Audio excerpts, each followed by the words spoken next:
Summer సీజన్లో pregnant women తీసుకోవాల్సిన జాగ్రత్తలు ఏంటో మెయిన్ 5 పాయింట్స్ ఎక్స్ప్లెయిన్ చేస్తాను చూడండి. ఫస్ట్ వచ్చేసరికి క్లోతింగ్ కాటన్వి లూజ్గా కంఫర్టబుల్గా ఉండేవి వేసుకోండి. ఈ కాటన్ ఏం చేస్తుందంటే చెమటను పీల్చుకుని ఫంగల్ ఇన్ఫెక్షన్స్ అవి రాకుండా హెల్ప్ చేస్తాయి. సెకండ్ పాయింట్ వచ్చేసరికి liquids like water, coconut water, butter milk, fresh fruit juices, barley water ఇలా రోజుకి 3 నుంచి 4 లీటర్లు తీసుకోవాలి. లిక్విడ్స్ ఎక్కువగా తీసుకోవడం వల్ల అలసట, లెగ్ క్రాంప్స్, యూరిన్ ఇన్ఫెక్షన్స్ ఇవన్నీ రాకుండా మనం నివారించుకోవచ్చు. Third point food.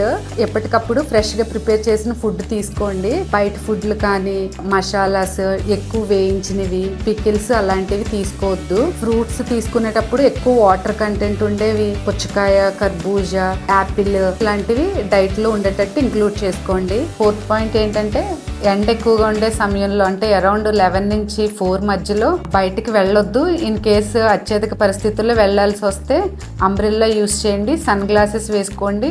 Sun screen apply చేసుకుని బయటికి వెళ్ళండి. ఫిఫ్త్ పాయింట్ ఏంటంటే ఈ వేసవకాలంలో వచ్చే అలసటను తగ్గించడానికి మధ్యాహ్న టైంలో 1 to 2 hours రెస్ట్ తీసుకోండి. Thank you.